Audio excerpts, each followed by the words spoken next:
दोस्तों छत्तीसगढ़ में 7 नवंबर और 17 नवंबर को विधानसभा चुनाव संपन्न हुआ था, जिसका परिणाम 3 दिसंबर को सामने भी आ चुका है, जिसमें भारतीय जनता पार्टी ने 54 सीटें जीतकर पूर्ण बहुमत के साथ अपनी सरकार बना ली है। परंतु दोस्तों, इस बात को कभी किसी ने नहीं सोचा था कि कांग्रेस की इतनी बुरी तरह से शिकस्त मिलेगी। तो चलिए दोस्तों, हम आपको बताते हैं कि कांग्रेस की इतनी बुरी तरह से शिकस्त मिलने के क्या कारण थे। सवाल नंबर 1, कांग्रेस में 2018 में कांग्रेस को 68 सीटें मिली, इस बार इतनी बुरी तरह क्यों हारी? जवाब, भूपेश सरकार ने सिर्फ किसानों की कर्ज माफी पर भरोसा किया। किसानों को धान की कीमत देने का वादा भाजपा ने भी कर दिया, बोनस देने की घोषणा कर दी, लेकिन सरकार बार बार कर्ज माफी की बात को ही दोहरा रही थी।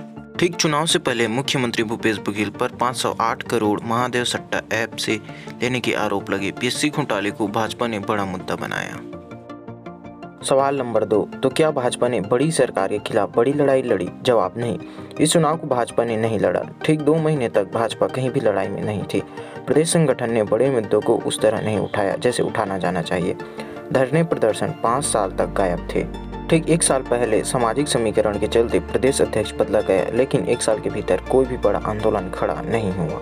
सवाल नंबर 3, भाजपा की जीत का श्रेय किसे दिया जा सकता है? निश्चित रूप से छत्तीसगढ़ में भाजपा की जीत का श्रेय अमित शाह, ओम माथुर और मनसुख मंडाविया को दिया जा सकता है। तीनों ही नेता लगातार प्रदेश के दौरे करते रहे, संगठन को मसते रहे और सामाजिक समीकरण के तहत टिकट बांटने का फार्मूला तय किया।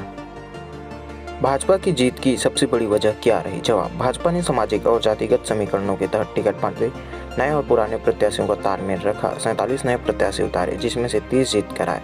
साहू समाज एक तरफा भाजपा के पक्ष में दिखा, करीब 10 टिकट साहू समाज से दिए गए। सवाल नंबर 5, लेकिन कांग्रेस ने भी 15,000 देने की घोषणा थी, क्या यह काम नहीं आई? भाजपा पहले घोषणा पत्र में महतारी वंदन योजना लेकर आई। इस घोषणा के तुरंत बाद भारतीय जनता पार्टी के कार्यकर्ता इसका फार्म लेकर घर घर पहुंच गए। इस फार्म का असर यह हुआ कि महिलाओं इस फार्म का इंतजार करने लगी। घबराकर कांग्रेस ने 15,000 सालाना देने की घोषणा दिवाली के दिन 12 नवंबर को की थी। 17 नवंबर को मतदान था। गाँव में त्यौहार करीब सप्ताह भर चलता है। इस दौरान उन्हें कांग्रेस भाजपा की घोषणाओं से मतलब नहीं था, यानी कांग्रेस का 15,000 जनता तक पहुँच ही नहीं पाया। सवाल नंबर 6, अगर 3 प्रमुख कारण गिनाया जाए तो भाजपा की सरकार आने के और कांग्रेस की जाने की वजह क्या होगी? जब महतारी वंदन योजना एक मुश्त किसानों को पैसा, धान का बोनस और सामाजिक समीकरण के तहत टिकटों के वितरण के कारण भाजपा जीती।